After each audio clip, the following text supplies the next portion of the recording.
Hola, buenas tardes. Estamos aquí otra vez con el maestro Luis Rodríguez, así como lo habíamos prometido. Nos quedamos en Holanda con ese regreso, con ese boleto de avión de regreso a México, Luis. ¿Qué pasa? ¿Qué sientes? ¿Cómo regresas? ¿Cómo fue tu retorno a México? Pues, mira, bueno, primero feliz, ¿no? Es decir, quedaría la pregunta, ¿y por qué me regresé a México? Porque de verdad, después de tanto dar la vuelta, ya lo extrañaba, ¿no? Es decir, sí me gusta mi país, quiero a mi país y vivo aquí feliz, ¿no? Entonces No, no y me aparte puedo tenías la familia, ¿no? Son la muchas familia, cosas las que uno deja, claro. son muchas cosas, ¿no? Entonces, bueno, pues regresé a México. ¿A qué? Pues a buscar trabajo, ¿no? Porque no había de otra.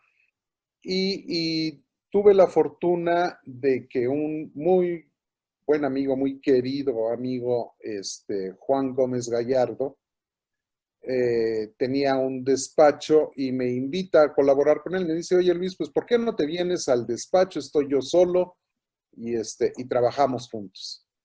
Y yo dije, perfecto, ¿no? Esta es una manera de empezar a buscarme la vida. Claro, y Es reubicarte otra vez en este México que dejaste 4 años finalmente, ¿no? claro, claro, ¿no? Ahorita regreso un poco a lo del despacho, pero también a la semana de estar aquí en México, me contactó otro enorme amigo a quien quiero mucho, que es Juan Antonio Madrid. Juan Antonio Madrid en aquella época era maestro en la Ibero. Y entonces me dijo, oye Luis, pues ya que estás aquí, mira, los cursos en la Ibero empiezan en 1 o 2 semanas, algo así. ¿Por qué no vas a hablar con Fernando Robalo a ver si puedes dar clases en la Ibero? Claro. Y pues fui a hablar con Fernando Robalo, quien por suerte y siendo tan excelente persona como es, me abrió las puertas y ahí entré por primera vez a dar clases en mi vida, sin saber ni qué era eso, ni cómo era eso. Ya sabes, ese oso de que para aprender a nadar te avientan a la alberca sin avisarte y dices, ¿y ahora Claro. qué hago aquí, no? Le agradezco a mis alumnos en aquella época su paciencia, comprensión, y les ofrezco mis disculpas por todo lo que hice, pero bueno, ¿no? Oye, Eh, esas primeras generaciones que nos tocaron en las aulas, por supuesto que les debemos dar hasta las gracias y también pedirles disculpas por todo lo que pudimos haber hecho y dicho. por supuesto, ¿no? Es decir, ellos qué culpa tenían, ¿no? Pero, pero bueno, no, cualquiera que sea, parece que salimos vivos de aquella experiencia. De hecho, esto fue un periodo, lo recuerdo de un año, porque fue un año lo que duré dando clases, 2 semestres en la Ibero. Y entonces daba yo esas clases en la Ibero y en paralelo trabajaba yo con Juan Gómez Gallardo en el despacho. También esto coincidió con que cuando yo regreso, Juan acababa de formar el CODIGRAM, el Colegio de Mm, Diseñadores el Industriales y colegio Gráficos, de diseñadores, claro. ¿no? El CODIGRAM famoso. Juan era el presidente y él había fundado el colegio junto con otros colegas, ¿no? Pero realmente el motor y la motivación y todo era Juan Gómez Gallardo, ¿no? Sin duda. Entonces, perdón, en el despacho, lo que hacíamos era ir a buscar chambas por donde hubiera, de lo que fuera, y en realidad dedicarnos al Codigram. Es decir, le dedicábamos más tiempo al Codigram que a buscar trabajo, ¿no? El Claro. trabajo apenas salía para pagar la renta y nada más, ¿no? Oye, Pero pero también era una manera importante de trabajar por la profesión y en la profesión, porque finalmente también se requería de un colegio para poder tener nombre, para poder tener cobijo, para poder tener apoyo y presencia social, ¿no? así es, ¿no? Sí, sí, sí, sí, fue muy importante la labor de Gómez Gallardo en ese arranque del Codigram y todo lo demás, ¿no? De hecho, me nombró tesorero de esa primera mesa directiva del Codigram, por ejemplo, ¿no? Entonces Ujú. yo era el tesorero del Codigram, imagínate, ¿no? Ahí estaba yo entonces fue muy interesante por la actividad gremial, ¿no? Y hacía yo eso, ¿no? La actividad gremial, un poquito de trabajo del despacho que iba saliendo, Ahí me involucré por primera vez con el diseño gráfico, que pues fue lo que hubo, ¿no? Y Claro. nos metimos un poco a hacer diseño gráfico.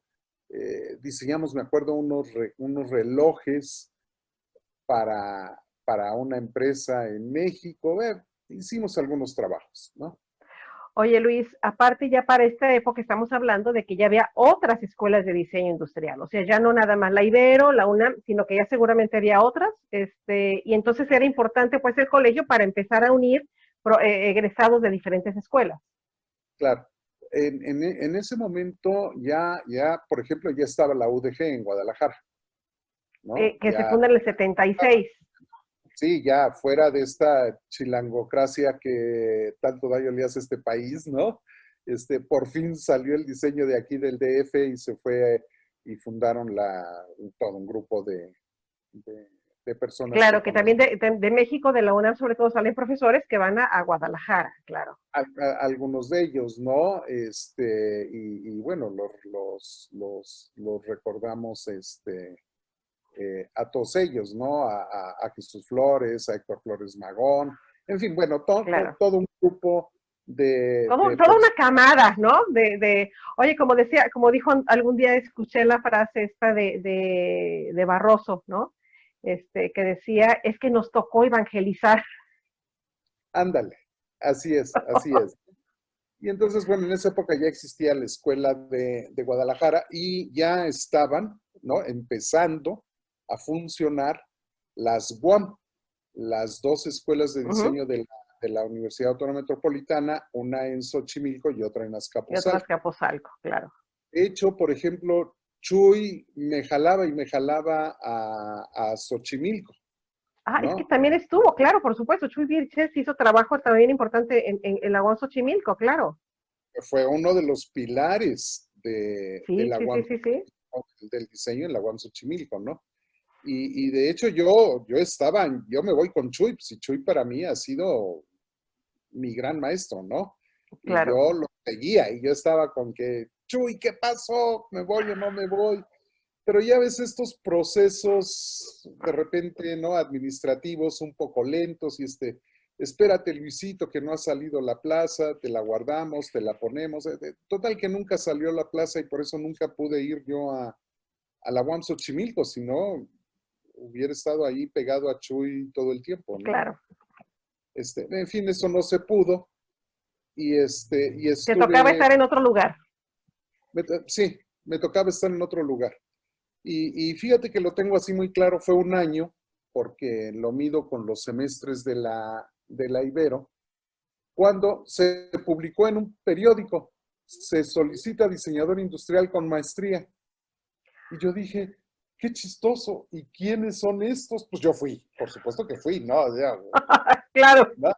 Y claro, fuimos allá y me encontré con muchos colegas. ¿Y tú qué haces? No, pues yo vi el anuncio en el periódico. Hombre, pues espérame, tengo entrevista. Y luego nos fuimos todos a tomar un café después de que los entrevistaron, en fin, ¿no? Y resultó que la entrevista era para el Palacio de Hierro, ¿no? Mm. Para ocupar el puesto de gerente de diseño y display del Palacio de Hierro. Y así es como entré yo a trabajar en el Palacio de Hierro. En otra área del diseño, para mí totalmente desconocida, que era esto del diseño de interiores, pero sobre todo en locales comerciales, ¿no? Que Okay. no es lo mismo que el diseño de interiores de otros espacios, digamos, Sí, sí, ¿no? no, no es el espacio habitable, sino que es el espacio comercial, pues, ¿no? Es literalmente la... Totalmente. Sí, ¿no? O no es el espacio, digamos, del diseño de interiores de un hotel o Claro. de una empresa, de oficinas, en fin, ¿no? Las múltiples variantes del diseño de interiores, pero en esta ocasión era totalmente un espacio comercial en las tiendas del Palacio de Hierro. Y ahí me quedé muchos años, ¿no? Ahí estuve trabajando en el Palacio de Hierro, aprendiendo qué era esto del diseño de interiores para locales comerciales, ¿no? Oye, aparte me imagino, Luis, que importantísimo, que seguramente esos temas no se veían en la escuela, esos temas que tienen que ver con las tendencias, con las modas, con lo que se está marcando, con lo que viene, con lo que cómo lo debemos de adaptar a nuestro contexto mexicano, porque finalmente el Palacio de Hierro, digo, sigue siendo el palacio, pues, pero en aquellos años me imagino que marcaba línea y tendencia en muchísimos sentidos. Sí, esa era precisamente la bandera de la tienda, ¿no? De la tienda, ¿no? Todas ellas, pero bueno, la tienda, Claro. de la empresa. Y debo decir que a la fecha, y eso, no recuerdo cuántos años, pero fueron varios años los que estuve en el Palacio de Hierro, este aspecto de la moda a la fecha a mí, ay, me causa Te cierta saca urticaria.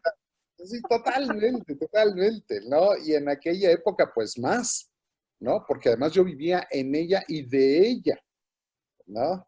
Yo Oye, vivía pero de la... entonces, a ver, entonces ahí resulta paradójico, porque si te sacaba urticaria, ¿cómo trabajabas ahí? En otro momento hubiera dicho, no, no comulgo con la tendencia de la moda, no es parte de mi filosofía. Entonces, sí, era muy profesional tu quehacer, de decir, sí, cumplo con mi labor profesional, aunque yo no crea en la moda como tal, ¿no? Sí, bueno, había mucho de eso, ¿no? Es decir, pero como tú dices, me sacaba urticaria, pero el hambre me enseñó a rascarme, ¿no? Y entonces me rascaba la urticaria, ¿no? Y seguía yo trabajando, pues había que trabajar, vamos, ¿no? Oye, Seamos pero, honestos, no seamos claro, honestos. Ya digo, ya bendita no- hambre. ¿Perdón? Bendita hambre, porque no dudo que gracias a eso aprendiste una cantidad de cosas, ¿no? Sí, sí, sí. Desde seguramente entender cuál es la tendencia que te está marcando mercadotecnia, pero qué es lo que quiere el gerente, pero qué dice el público, cómo se comporta el consumidor, etcétera, que no vemos en la escuela, finalmente. Sí, y cosas como, por ejemplo, aprender a evaluar un diseño, ¿no? Fue la primera vez que me enfrenté cuando una vez el director general me llamó y me dijo, mire, señor Rodríguez, creo que el display fulano que diseñó usted para tal área de la tienda, fíjese que lo vi y está muy bonito, ¿eh? Muy interesante, creo que ha hecho usted una buena labor. En fin, me dio por mi lado Ajá. Tu la shampoo de labor, cariño. ¿no? Y al final me dijo, pero las ventas no aumentaron y aquí estamos para aumentar las ventas. ¡Guas! ¿No? Un balde de agua fría. Y fue Claro, la por primera supuesto. vez que me enfrenté a la necesidad de evaluar la eficacia de un proyecto de diseño, con números, con cifras, ¿no? Es decir, las ventas se miden en pesos y centavos. Aumentó un 5%, disminuyó un 10%, y eso significa tanto dinero. Claro. Sí, Entonces, no sí hice había mi trabajo, no hice mi trabajo, ¿no? claro, ¿no? No había para dónde moverse. Los números hablaban por sí solos, punto. No les puedes discutir, Claro. ¿no? Entonces, digamos, ¿no? Pues enfrentarme a estas cosas, que sí está el mundo del amor, del glamour, la belleza, la tendencia, todo esto, Claro, por supuesto. pero al final esto se mide en pesos y centavos. ¡Guas! ¿No? Se te acaba todo tu aparato, bajas a la tierra de un golpe y pones los pies en ella o te aplasta la realidad, ¿no? Claro, Entonces, por supuesto. yo diría que sí, sin duda en el Palacio aprendí muchas cosas en cuanto a manejo del proyecto, manejo de personal, por ejemplo, yo nunca había tenido personal a mi cargo. Ahí tuve personal a mi cargo, manejo de personal, manejo de fechas de entrega, pero tremendamente rigurosas, ¿no? Es decir, la campaña del 10 de mayo tiene que empezar el 1 de mayo, por poner una fecha, y no puede Uh-huh, empezar el 2. Si claro. empieza el 2 de mayo, yo estoy en la calle, me corren, ¿no? Yo tenía que Oye, arrancar ¿y el... era el diseño, Luis, o también era el diseño y la fabricación de los stands, de los displays y el acondicionamiento de los espacios? La mayoría de las cosas, sobre todo para estas temporadas muy Fuertes. acotadas, muy fuertes, pero muy acotadas, ¿no? Es del 1 al 10 de mayo. Uh-huh. Para eso lo que había era un taller, unos talleres dentro del palacio que se encargaban de la fabricación de todo esto, ¿no? Fundamentalmente eran talleres de carpintería, pero se hacían algunas cosas con aluminio, se podía recurrir a proveedores de vidrios y cosas por el estilo, ¿no? Y que seguramente tenías que ir a supervisar la producción. Por supuesto, sí, sí, sí, sí, sí, ¿no? Necesariamente, ¿no? Tener esta capacidad de decir, ¿saben qué? Tiren todo y empiezan de nuevo. Oye, Wow. pero nada más quedan 2 semanas. No hay nada. Lo tiran y empiezan de nuevo. Y en 2 semanas tiene que estar listo. No, bueno, era así, ya sabes, ¿no? La adrenalina hasta Claro. arriba, ¿no? Pero Oye, y seguramente en esa temporada, en esa época, pues, que estás en Palacio de Hierro, terminaste hasta acá de Días de Madres, de Navidades. no, no, no. Era horrible. Porque, por ejemplo, la Navidad para mí empezaba en septiembre. Yo en septiembre tenía que tener los proyectos de Navidad listos para que se pudieran Y el producir. espíritu, además, el espíritu navideño para poder reflejarlo en tus proyectos, pues, ¿no? Claro, ¿no? Y cuando llegaba la Navidad, yo ya tenía que estar pensando en el Día de las Madres. Entonces yo podía Wow, disfrutar la Navidad, el espíritu navideño y todo. Y yo decía, no, hombre, ¿cuál Navidad? Si ya vienen las madres, ¿no? Ya están aquí encima. claro. Era muy curioso, ¿no? Pero muy, muy interesante, ¿no? Un trabajo muy interesante. Si me dices qué más, qué extraño realmente yo de esa época, la adrenalina, ¿no? Era vivir así, ¿no? Con los nervios en tensión todo Claro. el tiempo, tener que dar buenas soluciones, en un santiamén, saber responder al mismo tiempo que hay que saber Era, coordinar me imagino que era como vivir en repentina permanente. en, en, en los dos lugares, ¿no? En una repentina permanente, al tiempo que en paralelo estás viendo algo que se va a hacer dentro de 6 meses. Oye, Luis, y aparte, no te puedes repetir. Es decir, este diseño, este concepto, ya lo viste el 10 de mayo del año pasado, o de hace 2 años, o la Navidad ahora, no sé qué. Entonces, esa capacidad de innovación y de estarte reinventando, porque me imagino que también a nivel personal necesitas tener esta reinvención, ¿no? Claro, claro, ¿no? Entonces, de nuevo, no me puedo quejar, ¿no?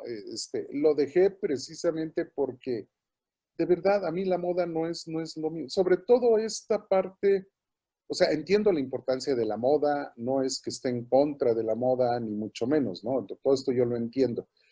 Pero vivir en ese mundo de superficialidad, del glamour, la parte Claro. superficial y glamurosa de la moda, realmente me molestó mucho y ya empezaba yo a buscar dónde ir. Que seguramente también conociste los entretelones, ¿no? De todo lo que se da en ese mundo y entonces obviamente, bueno, ahí conoces lo que normalmente la gente no conocemos. Exactamente, ¿no? Exactamente. Y entonces, Ceci, te cuento que se me ocurrió, bueno, junto con un compañero de trabajo en el Palacio, pusimos un taller aprovechando las conexiones que se establecieron y entonces nos dedicábamos en ese taller a hacer diseño de locales comerciales y displays, ¿no? Ujú. Entonces yo ya tenía el taller, era un taller todavía en ese momento muy, muy básico, ¿no? Pero yo pensaba, bueno, pues a lo mejor, no sé cómo le hago, sacrifico algo, pero dejo el palacio y me voy al taller. Coincide con que me encuentro con otro compañero que estudió conmigo en la Ibero, algunos años arriba de la misma, él era de la misma generación que Manuel Álvarez, ¿no? Ujú. Es Emilio Martínez de Velasco, Ujú. ¿no? Y me encuentro, de hecho nos encontramos en el Palacio, estaba yo dando una vuelta por el Palacio de Hierro y él iba de compras y hola, ¿cómo estás? Y ya que nos platicamos y le dije dónde estaba y que tenía un pequeño taller y me dice, pues fíjate que yo estoy trabajando en Azcapotzalco, en la UAM, en Azcapotzalco y necesitamos un maestro de taller de maderas. ¿Por qué no nos das clases de maderas? Y le digo, porque yo lo que tengo es un taller donde lo único que se maneja es aglomerado, triplay. Yo no sé de maderas, yo sé de triplay, ¿no? O sea, no, pero algo has de saber de maderas, ¿no? No sé nada de maderas, Emilio, por favor, ¿no? Y bueno, me convenció, me explicó cómo era el trabajo de un profesor en la universidad. Ya nos seguimos viendo, ¿no? Fuimos a platicar de esto varias veces. Y me convenció y esa fue mi tabla de salvación. Oye, ¿qué Porque dijiste? entonces, No fue la UAM Xochimilco con Chuy, pero es ahora la UAM Azcapotzalco. más Capozalco, ¿no? Y entonces di el brinco, renuncio al Palacio de Hierro y me fui a la Guamas Capozalco. Y ahí es donde verdaderamente empieza mi carrera como docente. Docente. Ahí es en donde empieza mi carrera académica en la Guamas Capozalco, ¿no? Y pues empiezo a dar clases. Primero, imagínate lo irresponsable de mi parte, di clase de madera, ¿no? Es decir, en la noche estudiaba Siendo yo lo que... experto en triplay. No, pero sí, ¿no? Que además, ¿no? Se preparaba yo la clase en la noche de lo que le iba a decir a los alumnos al día siguiente, y la conclusión de cada clase era, sí, todo esto se hace con madera, pero si consiguen triplay, ¿no? Y entonces volvíamos al triplay, ¿no? Este, y Oye, o al revés, les encargo una lámina de triplay para que vean cómo se hace, pero también se hace en madera. o al revés, claro, ¿no? Por lo menos tenía la ventaja de que sí sabía usar la maquinaria, ¿no? Entonces nos íbamos al taller de la Guamas Capozalco y sí podía manejar una sierra de disco, en fin, ¿no? La herramienta que también manejábamos en el taller. Claro. Y así me fui muchos años con el taller en paralelo a las clases en la Guamas Capozalco, ¿no? Y luego, bueno, ahí sí, ¿no? Ya empecé a dejar la irresponsabilidad a un lado y luego mis alumnos me hacían muchas preguntas y yo pues les respondía de la mejor manera que podía, pero incluso yo mismo no me quedaba muy convencido de mis respuestas, ¿no? Me di cuenta que en el aspecto teórico yo estaba muy mal. Y coincide con que Fernando Martín Juez, inicia los cursos en el posgrado, en la maestría de diseño industrial de la UNAM. Ajá, en la UNAM, exactamente. En la UNAM, no. En Y aquel que entonces, sería 81 más o menos, ¿no? En aquellos años. pues tal vez 80, 80, Ujú, 80, creo, no recuerdo, pero por ahí, por esas fechas, ¿no? sí. Y entonces, me animé y formé parte de la primera generación de la maestría de la UNAM, ¿no? Y entonces ahí estudié la maestría en el área de teoría. Y ahí me entró el virus de la teoría y de estas cosas que hasta la fecha lo sigo disfrutando. Claro. Y fue la necesidad de darle pues una respuesta un poco más creíble, por así decirlo, a mis alumnos. Esa necesidad fue la que me llevó a estudiar esta maestría y a meterme en las cuestiones teóricas, ¿no? Y Y bueno, te vuelves un apasionado de la teoría y de la metodología y de la historia del diseño. así es, ¿no? Ahí empiezo a descubrir todas estas cosas, me doy cuenta de lo importante y la falta que hacen a la fecha en nuestro medio impulsar actividades de investigación, de reflexión sobre lo que es y lo que debe y puede ser la carrera, ¿no? O la disciplina del diseño. Ujú. Y ya, ¿no? Es decir, durante mucho tiempo seguí con ese esquema de dar clases y tener mi taller, dar clases y tener mi taller, ¿no? Es decir, yo no dejaba Claro. el lado La práctica como tal. de la práctica como tal, ¿no? Y entonces yo trabajé muchos años en la Guamas Capozalco, cuando precisamente Manuel Álvarez, que era en ese momento el director en el departamento de la Ibero, me llama y me dice, oye Luis, fíjate que ya va a terminar mi periodo, queremos formular una terna, como se hace en estos casos, ¿no? Una terna Ujú. de candidatos que estén interesados en asumir la dirección del departamento y yo quiero que formes parte de esta terna. Y bueno, de nuevo, ¿no? Desde entonces le vivo enormemente agradecido. De por sí, era una persona que siempre habría yo querido, estimado mucho a Manuel como amigo. A partir de ese momento, además de, le vivo agradecido por haberme invitado en esta terna y me nombran director del departamento de diseño de la Ibero. Y así es como dejo la UAM Azcapotzalco y me paso a la Ibero. Oye, pero qué maravilla, porque finalmente llegas a la dirección, ¿no? de diseño industrial en la Ibero, después de haber transitado por toda la parte de esta práctica del diseño, los talleres, saber exactamente qué pasa, cómo se dan hasta las relaciones alumno-profesor en esos espacios, y luego estar en el aula, también como docente, como académico, haber sido lo suficientemente sensible para decir, hijo, me falta teoría, estás en la maestría. Entonces llegas a la dirección extraordinariamente bien armado. Todos los frentes los habías combatido, pues. No, mira, yo diría que había estado en muchos frentes, pero yo creo que para asumir la dirección de un departamento de diseño, que en ese momento eran dos carreras, diseño gráfico y diseño industrial, ¿no? Ajá. Y director del departamento, entonces yo tenía que, digamos, involucrarme con las dos carreras, por así Sí, claro. decirlo, ¿no? Pero yo creo que para ser director de un departamento, de una escuela, de lo que sea, pero de una escuela de diseño en este caso, nunca se está bien preparado. Siempre esto es mucho pedir, ¿no? Tienes razón. Realmente, Normalmente no te capacitan con las condiciones administrativas, ni te dicen que va a haber un problema tal con el alumno, ni que el profesor no sé qué, ni que en el taller se tronó la máquina. No. Exactamente, tienes toda la razón. que ya no alcanzó el presupuesto para hacer aquello que habías dicho que querías hacer y que, Claro. que el profesor te renunció a la mitad del semestre y tú no sabes qué hacer. Y eso. Nunca se está Exactamente, bien exactamente. preparado. No, nunca, nunca, nunca, nunca, ¿no?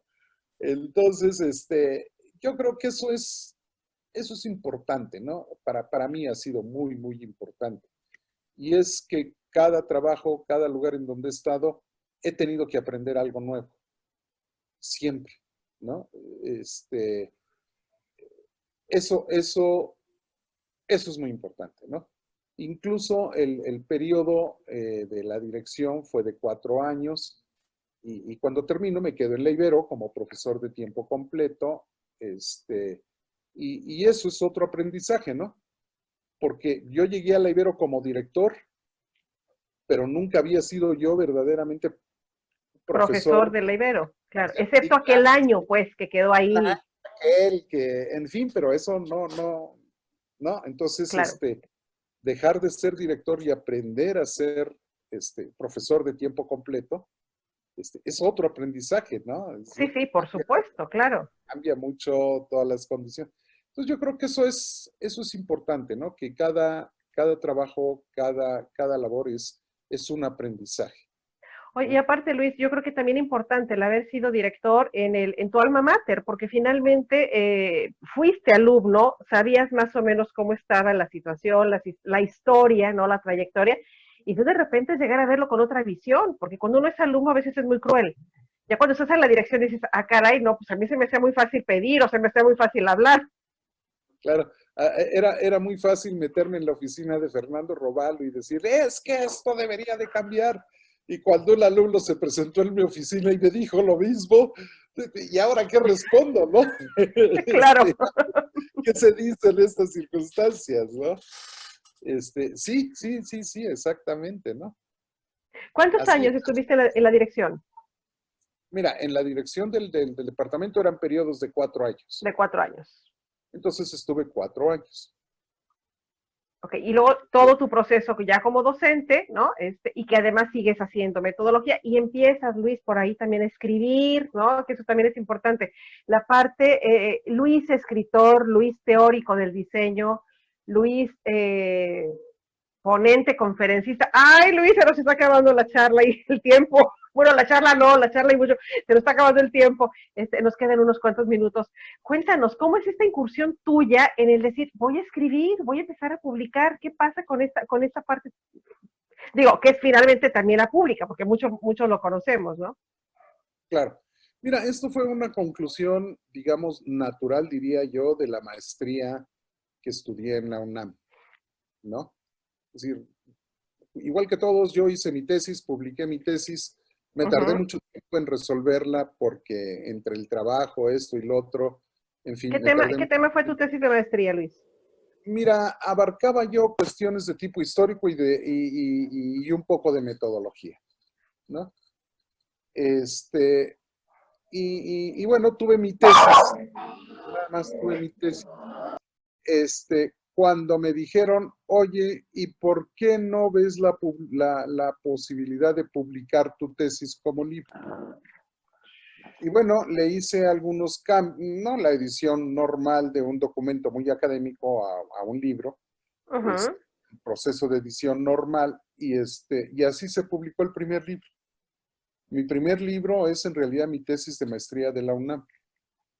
A todos nos pasó algo parecido. Sí, sí, sí, sí, no, por eso es la belleza o la importancia, ¿no? De los posgrados, de la formación de posgrado. Si no, yo nunca lo hubiera hecho, ¿eh? Entre mis metas jamás estuvo, voy a publicar un libro. Claro. Oye, aparte son muchos años dedicados a la tesis como tal, son muchos años de darle vueltas, de reflexionar, de analizar la información y lo que uno quiere decir, ¿no? Entonces Así, creo que lo más importante, bueno, pues obvio es que se haya publicado y que esté por ahí el libro. así es, así es. Y entonces, bueno, ya seguí con esto. Después, por estas cuestiones, ¿no? Se me ocurrió que podría yo estudiar un doctorado ya muchos años después y me metí a estudiar el doctorado en la Facultad de Arquitectura de la UNAM, ¿no? Sí, porque todavía no tenemos doctorado de diseño en la UNAM, entonces tenemos que ir a arquitectura, claro. Así es, ¿no? Y entonces, pues ya, este fue el último empujón. Mi tutor, que fue el arquitecto Ramón Vargas, excelente, ¿no? Otro de mis grandes maestros. Otra institución de la Mi Facultad de suerte Arquitectura de la es UNAM. haber tenido esos maestros, ¿no? Y Ramón Vargas fue así la cereza, ¿no? Que culminó con estos grandes maestros que he tenido y a los cuales les debo muchísimo, ¿Y muchísimo. qué tema manejaste en el doctorado? Ahí sí fue totalmente histórico. Fue la génesis, digamos, ese era el título oficial, la génesis del movimiento moderno en el diseño, ¿no? Mm. Ahí fue cuando lo empecé a tratar, ¿no? Es decir, antes ni siquiera tenía conciencia de que había habido un movimiento moderno en el diseño, ¿no? Ni siquiera sabía que había existido, bueno, me hecho menos meterme a estudiar sus orígenes y por qué se había dado, Claro. ¿no? Así es, Paulo, Ceci. Luis, y después de la tesis de doctorado, entonces, ¿qué otros libros has publicado? A ver, cuéntanos, platícanos, porque de veras que estamos muy necesitados de teoría, y bueno, qué mejor que tener los libros de Luis. Gracias, gracias. Mira, en la Ibero publiqué un par de ellos, ¿no? Que cabalgan entre la teoría y la historia, ¿no? Uno de ellos es uno de los que más se conocen es El tiempo del diseño. Como anécdota, el título de ese libro lo sugirió Eduardo Barroso. Mm. Una vez yo platicando con él, le dije, oye, estoy pensando en esto, pero no sé qué título ponerlo. Y se volteó y me dijo, El tiempo del diseño. Yo dije, se queda. Y entonces le puse ese título gracias a Barroso. Y te digo, es uno de los más conocidos porque en la portada, que la diseñó también un muy buen amigo mío, Abelardo Rodríguez, Claro. donde hacemos una paráfrasis, por llamarlo de alguna manera, sobre aquel disco de los Beatles de El Sargento Pimienta. Sí, Donde sí, salen sí, ahí, claro, por pues, una supuesto. serie de personajes y bueno, ¿no? Entonces todo el mundo me dice, tu libro, el de los Beatles, me dicen, ¿no? Porque Claro. la portada era esa, ¿no? También la Ibero me hizo el favor de publicarme por ahí un par de fascículos, cosas así por el estilo, ¿no? Otros los he publicado en la UAM, he publicado en Siglo XXI, ahí publiqué el libro sobre diseño y estrategia en Siglo XXI. Y luego más reciente, bueno, Designio, ¿no? La editorial con Oscar Ujú. Salinas Sí. me hizo el favor de publicarme el diseño antes de la Bauhaus. Y también en Ars Óptica, la editorial Ars Óptica de Alejandro Tapia, publicaron un libro que es el Design Thinking a 9 voces. Ahí soy coautor junto con otros 8, ¿no? Por eso lo de las 9 voces. Somos 9 coautores. Y el más reciente de nuevo fue